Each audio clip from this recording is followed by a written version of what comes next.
about how we can learn from the agile and disruptive nature of startups and how those startups need the support of big corporations. We've got some very special business leaders and innovators with us today who will be telling us more about the work that they do. Now, with the climate crisis, every single business, no matter where you are in the world, businesses are being impacted. Climate change doesn't just impact communities and health, it also impacts our economy in a huge way.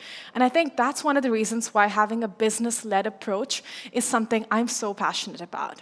And Bupa's eco-Disruptive program is kind of all about that. It's about having those business-driven approaches that can truly increase health outcomes for everyone, everywhere.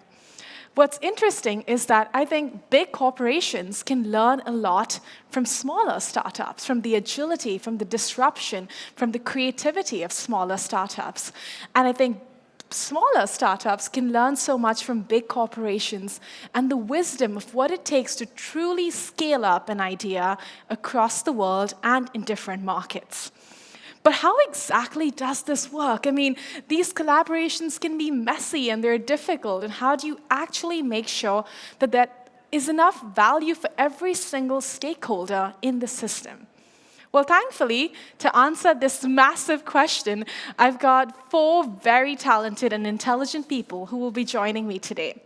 We have Matthew Wilding, co-founder of Cassava Bags.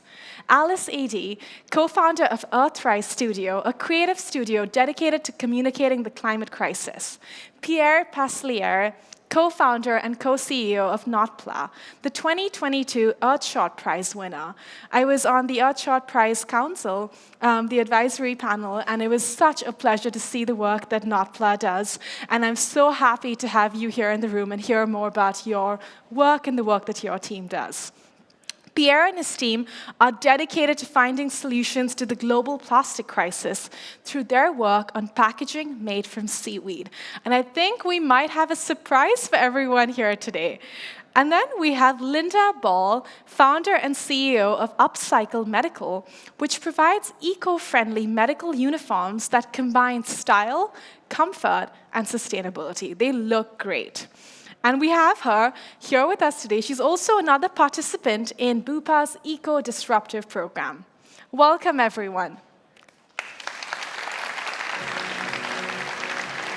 Hey. Thank you. Nice to meet you. Welcome. Welcome. Welcome.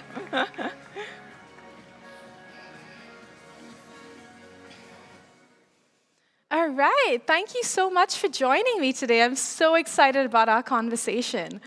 For everyone who's listening, a little reminder, this session is open to audience Q&As. So scan the QR code, send in your questions, and I will come to them at the end. But for now, I have a ton of questions that I've been dying to ask the 4 of you.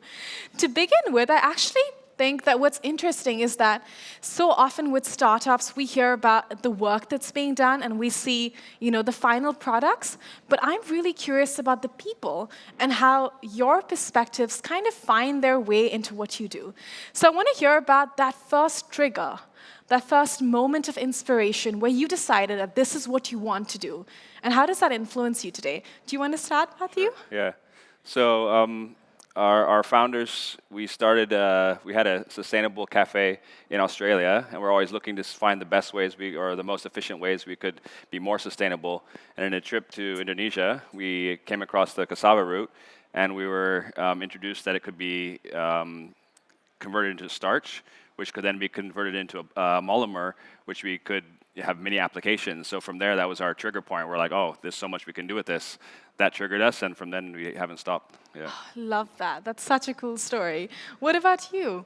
Mine was my granddaughter. So she had a project at school, and she came to me with it and said, Nan, the world's going to end, and we're going to all die of carbon poisoning. You need to help me with this project. So I helped her with it.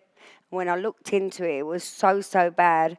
I wanted to find something that I knew that we use so much of and try to change that. So that's why I started to go down the textile route. And then I got the plastic and turned that plastic into textile. So it's reusable, repurposable, and we can keep doing that with the plastic that's already out there. Because we've got 50 years worth of plastic to use, to repurpose and get rid of. We don't need to really create anymore.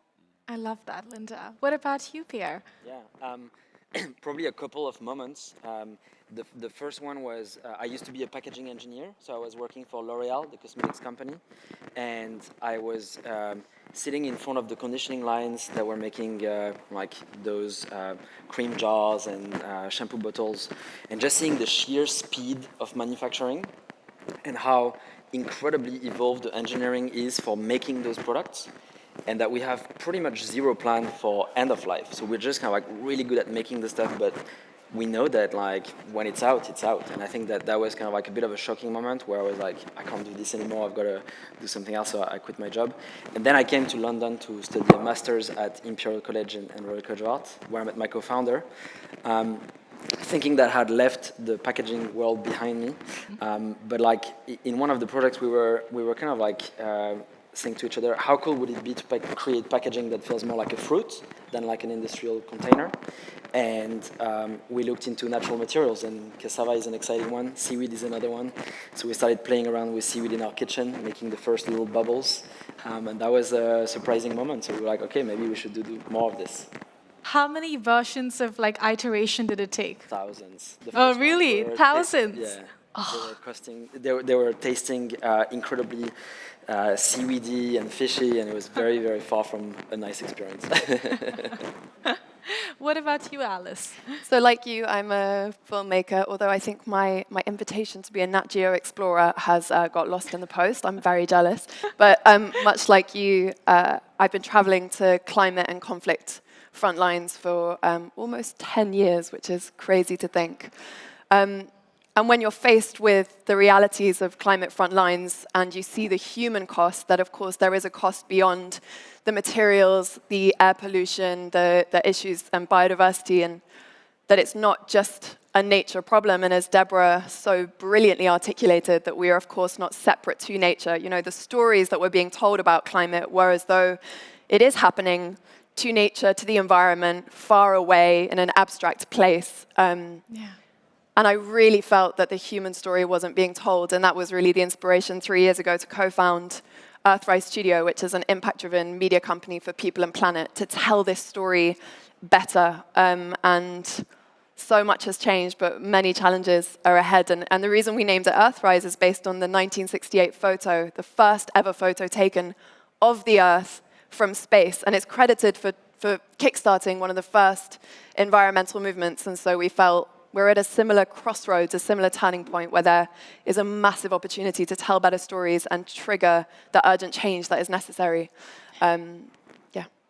It's interesting that you mentioned crossroads, right? Because I think at the point that we're in right now, I feel like a small section of society knows exactly what's happening with the climate and cares deeply and is working to actually change things in tangible ways. But for a lot of people and a lot of organizations in the mainstream, how do we get them on board? Alice, this is a question for you to begin with, and I'll come to you after Matthew. But how do you think we can make sustainability issues more mainstream? What have you learned in the last decade? This literally is why we set up Earthrise. We felt like the story wasn't being told properly, business wasn't really at the table. This was a conversation happening at the COPs with climate experts. Scientists were shouting from the rooftops about this issue, but the story wasn't, we were failing to tell the story and engage people and engage the mainstream. We went out onto the streets. I did that myself. And of course, there was incredible action happening, but my friends weren't there. They didn't see themselves as activists or environmentalists. They didn't see themselves as aligned with this issue. And we knew that we had to tell the story in a way that engaged them, that was hopeful and optimistic. And what's interesting is that, and Deborah touched on this as well, so much has changed in the last 5 years. This event is credit to that level of change. At that time, we really, when we started, were shouting about the problem, sort of metaphorically saying, wake up, there's a problem. And we have, in a way, I think, done a job collectively, including, many other storytellers, the incredible youth activists who have been adding their voice to this fight. We have metaphorically sounded the fire alarm. But I think now we're in a different place, that we need to sort of point people towards the exit. We need to tell a story that is hopeful, that is optimistic, that is radically optimistic, and that is solutions focused. And that thankfully has changed, but in a way we've gone from a period of climate denial into climate doom. And the main issue that we're facing as storytellers now is to give people a sense of agency and power, that they're not left feeling paralyzed with their heads buried in the sand, but that everyone feels that they have a really, really important role in the fight. Absolutely. And I think telling stories about those solutions, like you said, can make people feel like there are these amazing organizations and people out there who we can support. And I feel like, as business-led, corporations that are truly working to get these products out into the universe. I'd love to know what your response has been. Like, how has the world perceived you choosing to tackle sustainability not through a non-profit organization, but through a business? And Matthew, my question is, you're based in Jakarta right now, but your products are used in different parts of the world. How do you navigate getting environmental products into the mainstream globally? Well, it's all small steps and taking those steps one by one. But I think, like you said, if instead of having a doom picture, letting people know that there is a solution and we can take those small steps and execute. I think for sustainability, bigger corporations, they're predominantly focused on, or have been in the past focused on economic sustainability. And then us as startups, we may have a product that is sustainable for nature, for the earth. And if we tie those two together, using the economics that you make, that larger corporations make, like we've done with Bupa, and supplying our products with the vast amount of market and reach that you have, that makes it a mainstream product then, and then it can go across the earth. Absolutely. And I think it's really cool when you have, a startup like Earthrise working with a startup like Cassava Bags, right? Because it's all about having storytelling and business going hand in hand. And I think it's this power of combined storytelling and business that I'm most excited about. And I think, Linda, you yourself, you're a businesswoman, you're an entrepreneur, but you're also a masterful storyteller about the work that you do. So I'd love to know, what is your advice for bigger organizations that hope to learn from startups? What do you think that they can learn from the work startups like yours have done? Well, I just think that they've got to be not so short-sighted, because most of the big organisations, all they're worried about is how much money they're going to earn. Is this a product where we're going to make money from? But they've got to realise, if they do the things the way I've been doing them, with reusing products and repurposing them and making sure that what you are actually doing and not say that you're doing is really sustainable, because that is really important to everything. Because I know my carbon footprint, and I know a lot of other businesses do not know their carbon footprint. So it is very important that you educate these people and show them the long-term savings and why this is important, that they need to make change. So it's education and segregation of waste. So have you had conversations with, people who run larger organizations, and Absolutely. What does that back and forth look like? So right now I'm working and doing a project with Skechers. I'm working with the NHS. I already supply Bupa. I'm doing things with the sports industry. There's so many things that I'm doing because I'm showing them a lot of different things. I created a game, an app, so that children can see education of plastics and segregation of waste and what the value of waste is. Don't chuck it away, because when you chuck plastic away, it degrades and creates greenhouse gases. People don't really know that. So you just need to reuse, repurpose, educate. And plastic's not really a very dangerous thing. It's what you do with the plastic that's dangerous. And if you don't fortify it correctly, it will degrade. It will cause microplastics, microfibers, and it will cause a lot of danger to us. But if we treat it in the right way and repurpose it, it could be a big benefit to us. It's interesting that you talk about the power of using different alternatives to plastic, because I think as the world decarbonizes, as the fossil fuel industry, faces investor pressure, they are doubling down on plastic. And I think now more than ever before, we need solutions like yours that can go in there and replace it and find out ways to actually recycle some of those, and with seaweed packaging. Well, I have got another technology, and it's called altering. And when you put it inside the melting of the polymer, it allows you to melt the temperature of melting the polymer goes down to 40%. So already you're saving a lot of energy and a lot of carbon immediately, and it allows you to recycle the same product 20 times over. And that's what we should be doing: recycling, repurposing, reusing. 100%, I agree. Pierre, coming to you, I would love to hear your thoughts on how big businesses can learn from startups like yours. Yeah, so I think one of the fundamental things that has been kind of like moving the most the needle when we've worked with large organizations is finding a champion. Like the company could be saying all the right things, there could be a great alignment of like target audience and everything, but if you don't have that champion that just kind of like takes it super personally to make this happen, you could fail. Whereas you could have a company that is actually not really active on sustainability, not necessarily kind of like super committed, but there's one person that like moves the needle and everything happens. So I think that my message is not so much to the organization as a whole, but to each individual. You can be that champion for a startup. You have kind of like the understanding of how your organization works. You have kind of like the reading of the different kind of like things that are happening within the organization, the priorities. So you can be that kind of like insider, that helper that makes those things happen. And I think that for us, we feel that it's always kind of like a bit the unknown, and the number one thing we try to do is like, who's going to be helping us to kind of like make this happen internally. And do you have advice for startup entrepreneurs in actually reaching out to that person who can help change things for their company?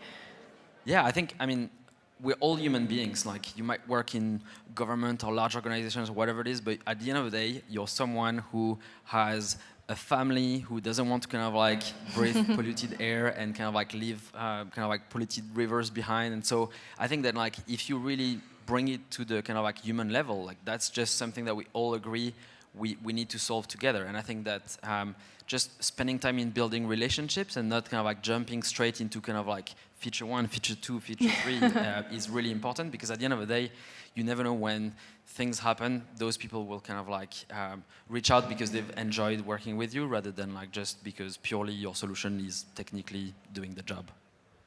There's so much joy that I find in these environmental spaces when you're surrounded by people who love what they do. And just looking around at everyone in the room today as well, I can tell there's this energy and this compassion and this passion. And I think that's what makes events like these so special. So yeah, people are people, and you can always reach out. So if you're here today and you feel a little bit shy or nervous about reaching out to the startups or the investors or people here, just remember, they care about the planet just as much as you do, and we're all in this together. Coming to you, Alice, I've been such a fan of the work that Earthrise Studios has done for years now, and I think what's really cool is that you work with community members, but you also work with businesses. So how does your team decide which businesses it wants to partner with? And then the second part of my question is, how do we actually work with businesses as storytellers? Like, what is the advice that you have for both businesses and storytellers in navigating those partnerships? So firstly, thank you for setting up a partnership between us and Cassava Bags on stage. That's very nice of you. So businesses and collaboration. Yeah, we collaborate with businesses, we collaborate with grassroots activists, we work with diplomats, all to tell this story and hopefully to tell it better. One of our key values is irresistible creativity, and we sort of laugh at the office that we're trying to make the sustainability revolution so compelling it's impossible to ignore. The party's going to be good if the invitations look this good. And so we're passionate about good branding, the power of business and the power of branding. Just cannot be ignored, and I think can't be underplayed. And so we work with many different stakeholders to tell their story. Why would people come to us, and why do we do it? I think it's mutually beneficial. I mean, why would big business want to work with us? Because we have an authentic voice. We have authentic relationships with the movement at every single level. We're experts. As you spoke of passion, we are so passionate about what we do. We're small, we're agile, we're dynamic, and we have an ear to the ground. And so in that sense, it massively helps us to collaborate because it empowers what we do, and with a sense of urgency, it fuels that. But I also think it works for them. Business and radical collaboration in innovative and original ways is also a survival strategy for those businesses. It keeps them relevant. The message I get most often, I have to say from remarkable young women primarily, but in general, is young people saying to me, I want a job. I want my work to be something that aligns with my values. And I can't find that where I currently work. Where do I go? What do I do? And so for big business and startups alike, I mean, if they want to attract, even if we don't win the moral argument, right, that this has to be done, that it has to be done with urgency, for big business, if they want to attract talent and be relevant to that talent, they need to respond. And they need to be doing incredibly exciting events like this, where they are supporting startups and they are acting and responding with urgency, because young people care. They care about this issue. It's one of the things they care most about. So imperative that these collaborations happen. I love that. And we often talk about, how becoming more sustainable is good for the planet, but it turns out there's so much research that it's great for the top line and the bottom line. And like you said, it helps attract young, exciting talent who can only grow the business more. So I feel like there's no reason to not become more sustainable. Coming to you, Linda, I'd love to know what your journey has been like. You started your company a while back now. What have you learned through the process, and what advice do you have in general for a young startup entrepreneur out there? How would you, advise them to navigate some of the challenges you might have faced in your career? It's going to be hard. It's definitely not going to be easy. Be very, very careful who you take on board with you, and make sure that they're as passionate as you are, and make sure that you always sign contracts, because that's important. Never do anything by shaking anybody's hand. It doesn't work. And make sure that you've got money behind you, or people with money behind you, because from when I started this to now, I won't tell you how many millions that have been spent just to get me to where I am today. But it's all starting to come back. But it's about, I want to show the younger generations what they need to be doing for them to survive and for their kids to survive, because I've had my life. I'm 58 years old. I know that I've had the best of this world, but I would want to give them advice. I want them to come to me and say to me, how can I do this? How can you help me do that? Because if you really, really believe in something and you do the research, you can make the change. But you do need help, support, and you do need to be able to be very persuasive as a person, like me. I agree. Coming to you, Matthew, we've been talking a lot about startups, but I want to talk about some of the bigger organizations and corporations that we might have represented in the room today. What advice would you have for those businesses with becoming more sustainable through iteration?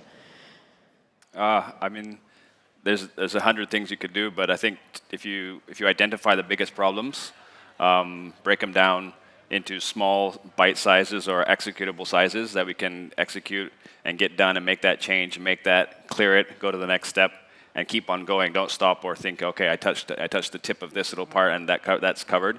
But if you keep on going till you have the whole spectrum, then that will make a big change. I love that. We actually have a couple of audience questions. The first one is, what has been your biggest learning so far with cassava bags?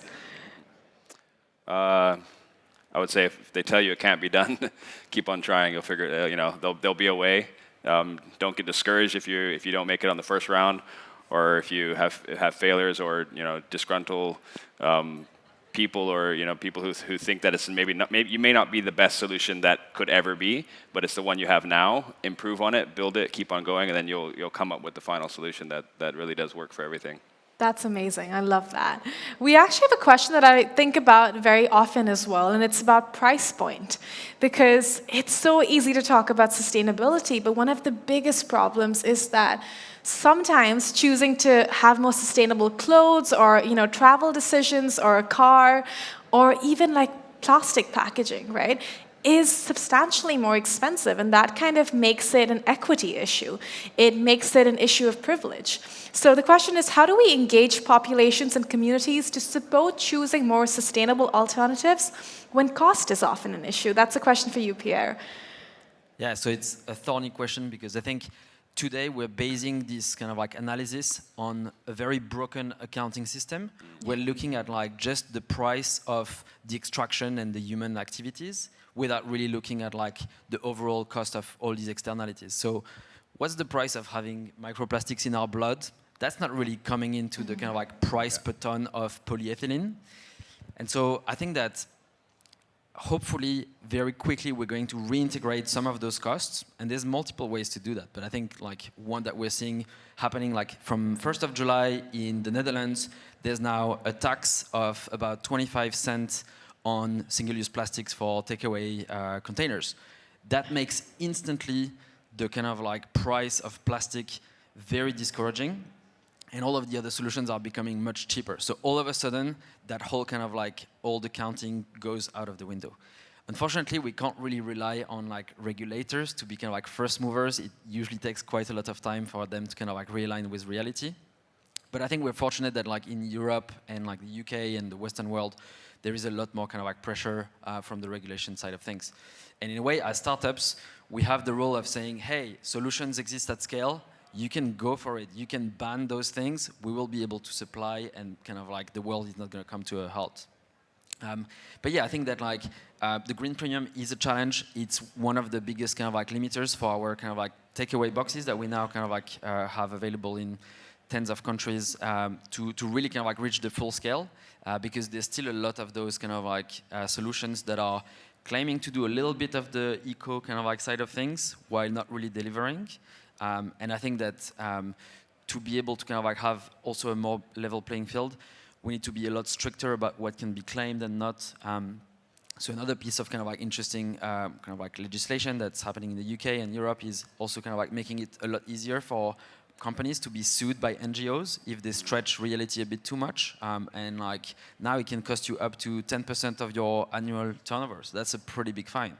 So I think that those things are also helping us kind of like get back to a more kind of like real sense of what the cost is, because I truly believe that like when you find sustainability in kind of like the environment, social, and kind of like economical, it's going to be much cheaper for everyone in the long run than continuing to use those kind of like solutions that are putting all these externalities down to the future generations to pay.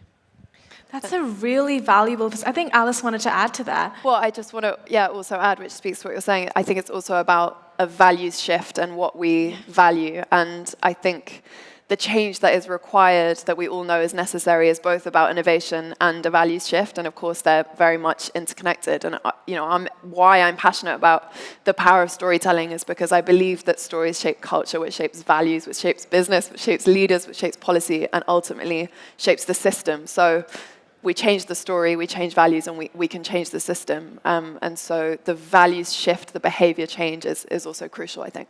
I completely agree with you on that, Alice. And I think you bring up a really important point. We don't often talk about the fact that there is this huge environmental cost of these traditional materials that is just not accounted for in our economic system. So when plastic is like $1 or like £1, it's not accounting for the cost on human health. It's not accounting for all of these other externalities that are truly, truly damaging. And that, again, is an equity issue, because when you have a landfill, who lives right next to it? Not us very often, not many people in this room.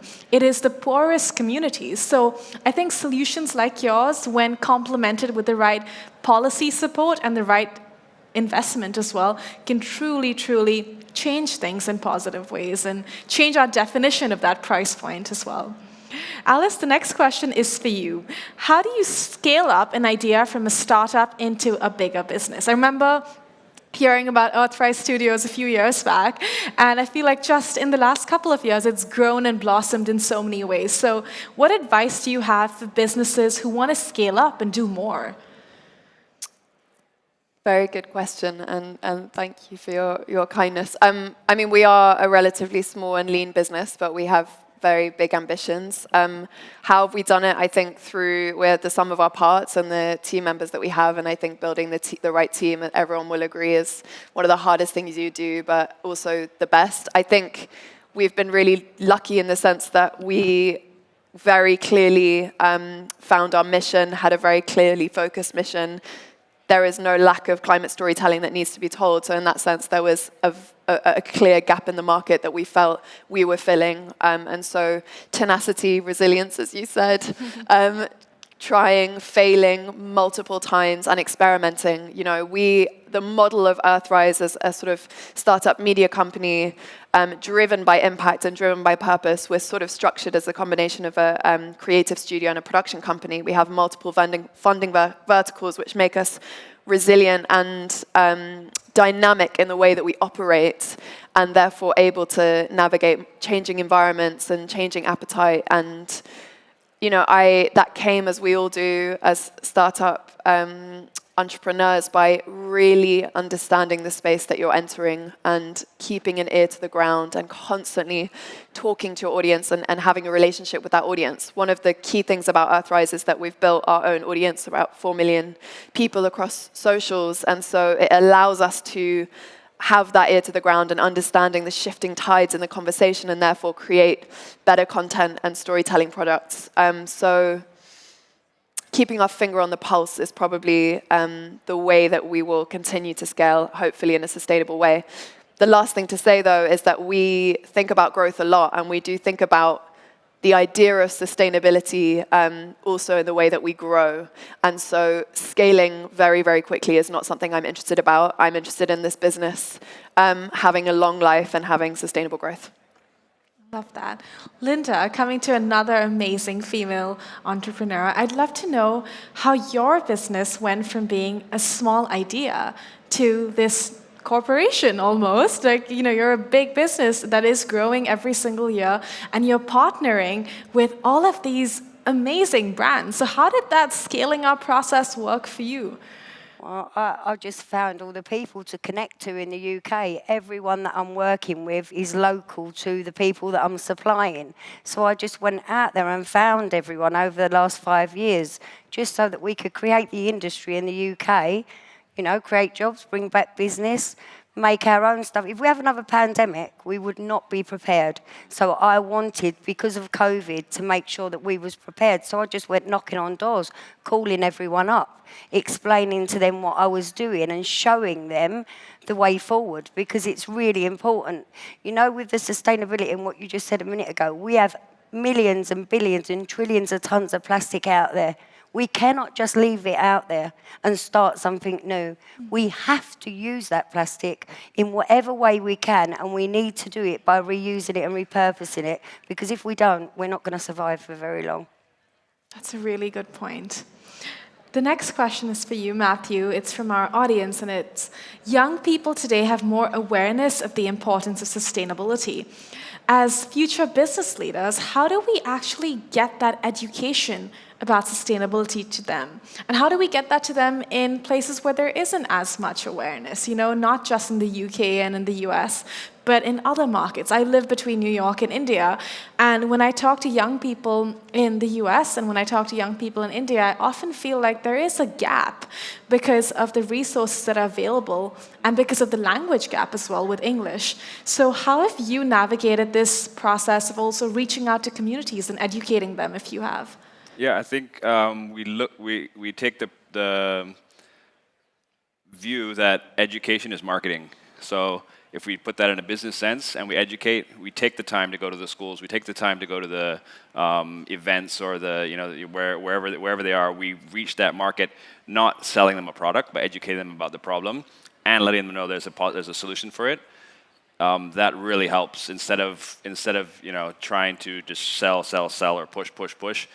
We get a lot better responses. That they go back to their parents, you know, they go back to, you know, the people who are our customers, and they make the sale for us, and that's maybe on one spectrum of the economy, but on the other spectrums, they're the ones affected by the plastic as well. So if we can let them know that there is a product, they have hope as well that there is someone out there looking out to try to make it better for them. Yeah. It's amazing. There is this certain level of bravery that I see in all four of you. You know, having these big, ambitious ideas is truly difficult. I run a film startup company. We produce documentaries, and I know that it's this constant fear sometimes of knowing whether a product or a film will do well. How do you navigate that, Pierre? How has that process been of kind of coming up with this idea of having seaweed-based packaging and telling the world about it, and how have you dealt with the challenges and that fear, if any? Yeah, I think you've got to be a little bit delusional that like something's going to happen eventually, and I think a bit of naivety is a good trait in founders, because there's going to be many challenges, and like if you don't have that like built-in resilience or experience, and many founders are like first-time founders, so you don't know what you're getting into. I think that's important to have a bit of that, because otherwise it can be like a lot to take in. I think that definitely there's something that like we realized. We've been lucky to have like a few waves of viral moments, the Earthshot Prize being kind of like the latest, but the thing is, you don't control these. Like, however much you feel that you're doing something good and that you're kind of like working super hard and so on, at the end of the day, that timing, that zeitgeist is just happening on you or not, but that's out of your control. And I think it's good to take a bit of the pressure off that, like, at the end of the day, you don't control every element, so focus on the ones you can control, and the ones you can't control, that's just kind of like relieve a bit of the pressure on that front. And I think that that's come kind of like very clear sometimes where we've had like some very kind of like unrefined piece of content that goes viral, and then we put a lot of effort in making a super sleek kind of like video, and that one gets kind of like 20 views. You're like, what's going on? So I think that like there's this concept that there's kind of like different types of flux, and there's one which is about kind of like just being super ready for whenever that wave is coming, and I think that's the part that you control, where you can really put the effort in kind of like being ready, having everything in place for that moment to kind of like ride the wave.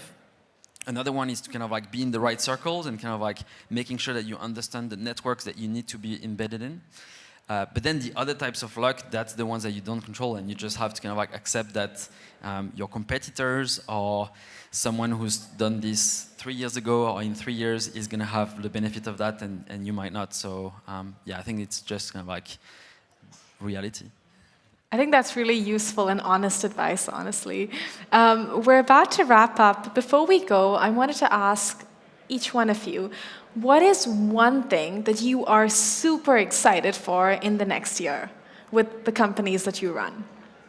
Do you want to start, Matthew, and we can go? Okay. Yeah. Well, this year, moving on to next year, we're launching from our company, we're launching a cassava cup. So that will be first of its kind. Well, with no plastic, completely compostable, biodegradable, and ready to scale big. Wow, I can't wait to try that out.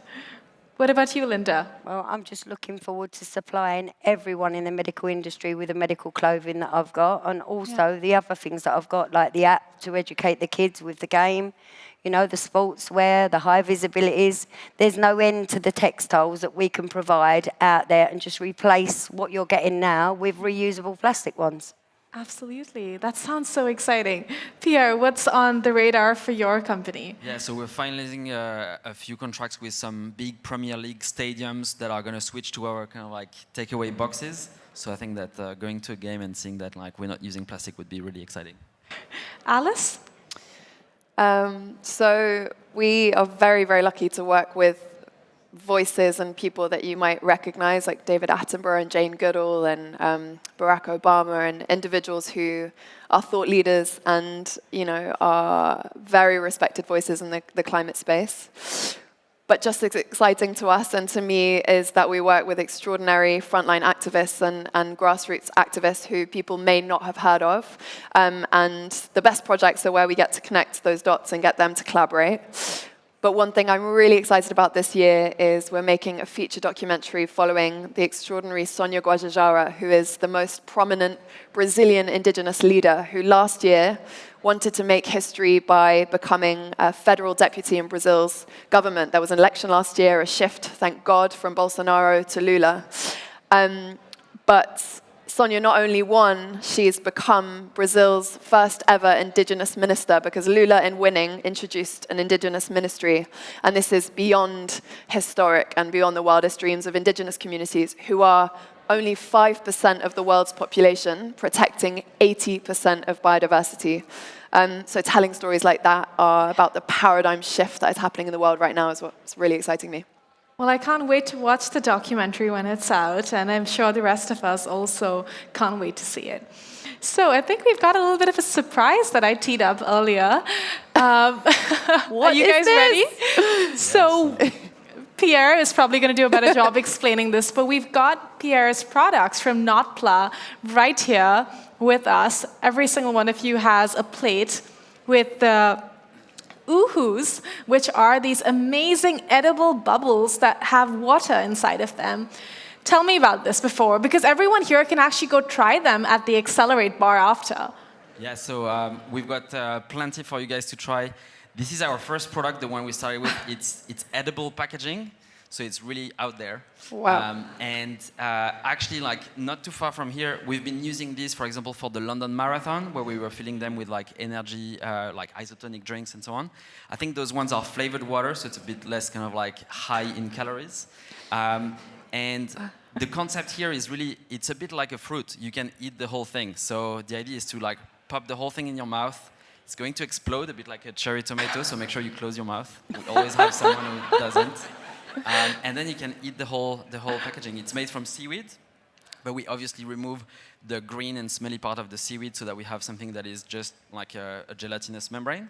And it can encapsulate different types of beverages. So we do kind of like drinks, like for example for today, but also we do quite a lot of kind of like cocktails for festivals. It works really well with alcohol. And sorry, we don't have those today. And we're working with companies like Decathlon, for example, who are switching their energy gels away from kind of like the plastic, aluminum sachets to these little bubbles. So I'd say cheers. Cheers, let's do it. Cheers. I don't know if I can. That's it, no waste. Can't do it, sorry. Wow. That's delicious. That's so good. I And wasn't so you can see- expecting it to be that delicious. Wow, you didn't tell us about how yummy it was. For the so- rest of you here, you have to go try this out. It has like a cherry taste almost. So on that note, I think the little burst of water made me hungry, and we have a little bit of a lunch break until 1:30 p.m. So you have some time to step outside, get some lunch, try out these amazing water bubbles, the oohoos, and I'll see you back here at 1:30. Thank you.